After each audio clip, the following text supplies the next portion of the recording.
فازاي اشطر كتكوت. النهارده بقى جاي لكم فيديو جديد خالص ما شفتوش قبل كده. النهارده بقى احنا مسافرين لمحافظه بعيده، وهنصور لكم كل مكان بنركبه منه وبنعدوا عليه، علشان كل اللي بيشوفنا واللي يلاقي المكان بتاعه ظهر في الفيديو ما ينساش يكتب هو ساكن فين. وما تنسوش بقى ان انا قصيره ومش طايله وريقي ناشف وتعبانه وحلمي هدود، بس قلت يا بت وعادي. هنا بقى بعد ما عدينا على الكوبري ده شفتوا الميه يا اولاد، ما اعرفش ميه ايه دي. ركبنا بقى خدنا اول مشروع، واسمه مشروع ولا ميكروباص؟ وانتوا في بلدكم بتقولوا عليه ايه، مشروع ولا ميكروباص؟ وانطلقنا من ارض الوطن سوف نذهب الى المكان المنشود والمعهود. واحنا ماشيين كده وصلنا الموقف ده. اللي يعرف الموقف ده موقف ايه يبقى يكتب في الكومنتات ما تنسوش. وانا ماشيه كده ما اعرفش عماله اضحك لو الدنيا كانت حار. قلت له بقول لك ايه يا فرعون كبيره صغير؟ قال لي نعمين. قلت له انا جعانه ما تجيب لي حاجه اكلها. قال لي شوف انت عايزه يا حبيبتي روحي هات. رحت جبت الحاجات ديت. تخيلوا يا مؤمنين يا موحدين بالله، الحاجه سعرها الدبل، لا مش الدبل ده الترابل كمان. وركبنا بقى العربيه والدنيا كانت زحمه، قلنا كل واحد لازم ياخد كرسي لوحده، مش ناقصه زنقه هي عشان احنا رايحين بعيد. وطلعنا كده واول بقى محطه دي نخرج منها، واللي يشوف اسمه بقى مكتوب ما ينساش يكتب هو منين. واحنا عدينا على منطقته ولا لا. ابهرونا بقى بالاماكن اللي انتوا ساكنين فيها وما تنسوش وعادي. واللي في محافظته ما ظهرتش على اليافطه يكتب سبحان الله ويكتب هو منين. شايفين بقى المناظر الطبيعيه، بس ما اقولكمش بقى الجو كان حر، كان حر برد موت. ما تعرفيش احنا كنا دخلنا النار واحنا عايشين ولا ايه، عشان في زرع وفي نخل وكده، والنخل جميل بشكل بصوا غير معهود. ما عرفتش الميه دي ميه عذبه ولا ميه مالحه بالصراحه يعني. ودول جماعه رايحين على باب الله. وهنا بقى قعدنا نمشي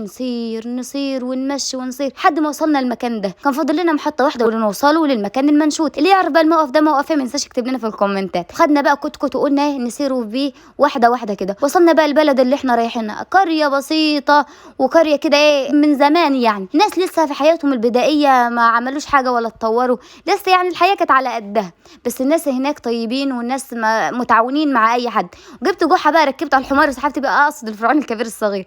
وهنا ما شاء الله الله اكبر يعني. الناس كانت ايه جمعت الرز بتاعها من الارض وكانت بينشفوه قبل ما يخزنوه. سبحان الله موسم الحصاد بدا عندهم بدري قبل محافظات تانية. اللي يعرف بقى احنا في انهي محافظه اللي حصدت بدري دي بقى يكتب لنا في الكومنتات. وهنا بقى احمد وصل راح سلم على خاله بقى اللي احنا جايين نحضره فرح عنده. وهنا بقى كانت الكفته بتتشوى يا سلام، ما لكمش بقى على الريحه، كفته مشويه على الفحم. قلت له عمو ممكن اقلب تقليبه؟ قال لي قلب يا حبيبتي. قلت له تدوق يا عمو؟ قال لي لا كل انت بالهنا والشفا. رحت بقى ايه قلت اما اروح اقلب الكفته اللي هو حاططها على الشوايه دي. البتاعه كانت تقيله بس قلت بنت مش مشكله. وهنا دخلنا البيت بقى نسلموا على اهل البيت والناس اللي احنا رايحين لهم ونزورهم. كانوا مبسوطين بينا قوي والله العظيم، والناس كانوا مرحبين بينا جدا. وده بقى الوجبه الاساسيه اللي هم حطوها لنا بتاعه الفرح يعني اللي هم عاملينه، عشان ده كان فرح عروسه. الاكل ما شاء الله كان جميل والناس كانت مبسوطه بينا جدا. احنا انبسطنا الصراحه لاننا غيرنا جو ورحنا مكان ما رحناهوش قبل كده بجد يعني. كانت جوله جميله جدا واستكشاف لاننا ما رحناش هناك قبل كده، فكنا بنستكشفوا الاماكن. فجه الفرعون الكبير الصغير كان بياخد كيس الشيبسي. قلت له استنى ما افتحه لك، انت عايز تتعب صوابعك يا حبيبي وتفتحه؟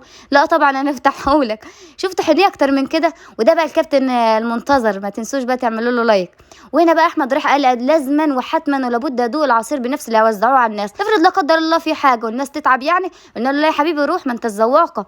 وهنا بقى المكان ده كان فاضي، ما كانش اي حد مستغل المساحه دي ولا باني فيها حاجه، بس في جماعه هنا كانوا بيبنوا دول ما حدش شافهم ولا ماشي. لو تلاحظوا ان في ناس ياما لسه بيوتها مسقوفه بالقش يعني لسه كانت على قدهم الحاله. حتى ما بيروحوا يشتروا اي حاجه بيبدلوا سلعه بسلعه يعني. مثلا هيشتروا زيت ممكن يبدلوه برز، هيشتروا جبنه ممكن يبدلوه ببيض.